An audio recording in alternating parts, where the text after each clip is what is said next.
Harry Kane's penalty nightmare causes England to exit the World Cup in 2022 to 7 talking points.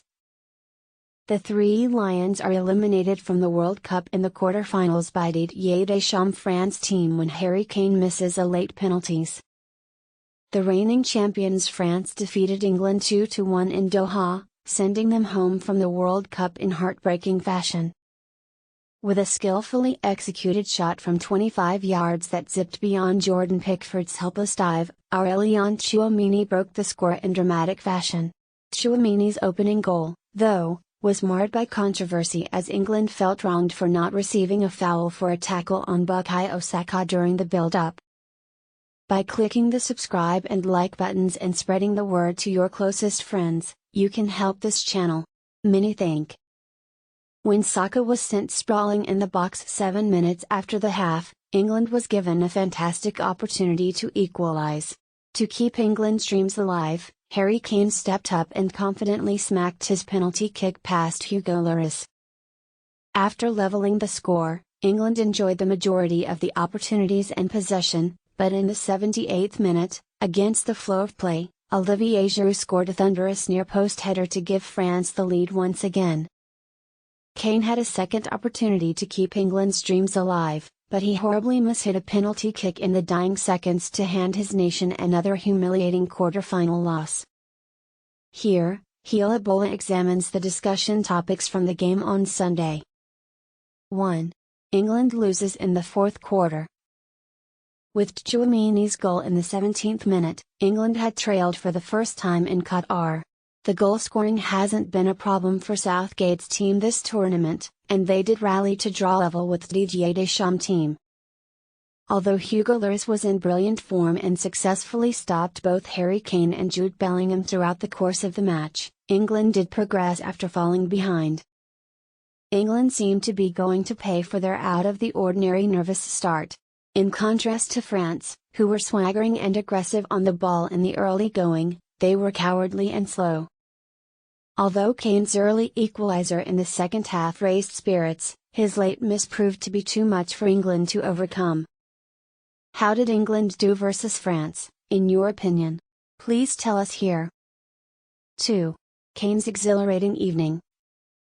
Kane appeared to have delivered for England when they most needed him, as he so frequently does. As he did at Euro 2020 last summer, the Tottenham captain came to life in the knockout rounds. The Three Lions captain had received criticism for yet another dry run of games in the group stages. He then scored a calm penalty to tie the score against France after scoring his first goal of the competition against Senegal in the round of 16. In the second half, Kane eliminated Tchouaméni's opening goal by sending club teammate Lloris flying in the opposite direction.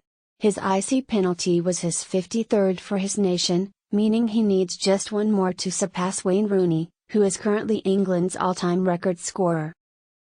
However, things quickly went south for him as England's World Cup ambitions vanished as Kane missed the second penalty kick just minutes after Giroud's touchdown. Kane's night will be remembered more for that contribution than anything else, as terrible as it may sound. 3. A familiar face knocked down the Three Lions. In Doha's dying moments, a well-known player ruined England's World Cup dreams. Giroud has scored a ton of goals in the Premier League for both Chelsea and Arsenal throughout the years, and in Doha, he scored the game-winning goal. Giroud set the all-time scoring record for France earlier in the competition. The target man, who is regarded as one of the less well-known players in recent Premier League history, once again proven to be the guy for the big moment. 4. Mbappé defeats Walker to win the match. Kylian Mbappé was the subject of much discussion leading up to the game. After scoring 5 goals in 4 games, the formidable Paris Saint-Germain was considered to be the major threat for France going into the match as the tournament's leading scorer. Mbappé faced off against Kyle Walker of Manchester City, thus England's chances of making it to the Final Four were always going to be primarily dependent on their ability to contain him. Walker was upfield supporting Saka on England's right flank when Mbappé came in and played a crucial part in France's opening goal. Just minutes after England drew level, the 23-year-old speedster turned on the afterburners to leave Walker behind in his wake, but Walker persevered brilliantly. However, Mbappé had the last laugh following Giroud's header and Kane's missed late penalty as France defeated Walker and England to move to the semi-finals. 5. The VAR debate. England trailed at the half by a goal, but they had cause to be angry after two contentious decisions that went against them in the first half. Before finding that Dayot Upamecano had no case to answer for appearing to bring down Kane on the line of the penalty area, referee Wilton Sampaio first refused to call a foul on Saka in the build-up to Tchouaméni's opening goal. VAR reviewed the latter judgment but did not reverse it. At the half, frustrated England players harassed Sampaio, but the Brazilian didn't seem rattled.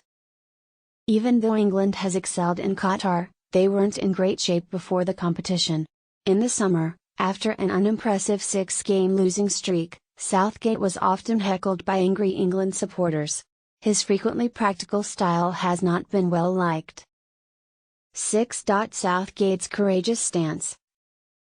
Even though the Three Lions had flourished when playing a 4-3-3, there has been some anxiety among England supporters that Southgate will switch to a back five for their historic matchup with the defending world champions. However, Southgate showed bravery by sticking with the same lineup that defeated Senegal so admirably the previous weekend against France.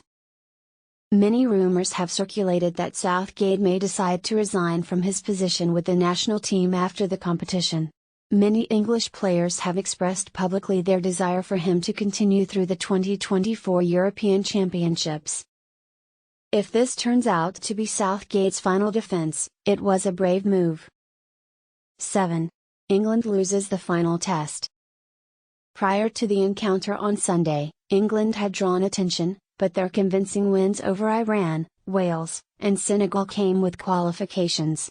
The match against France was promoted as England's first significant test of the competition, but it ultimately proved to be too much. But there was a catch to this defeat.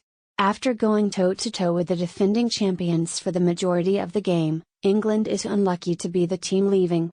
They played better football and had more opportunities. Regardless of how well they played, England ultimately failed to overcome the same obstacle when up against a well-known opponent, and that will hurt for some time to come.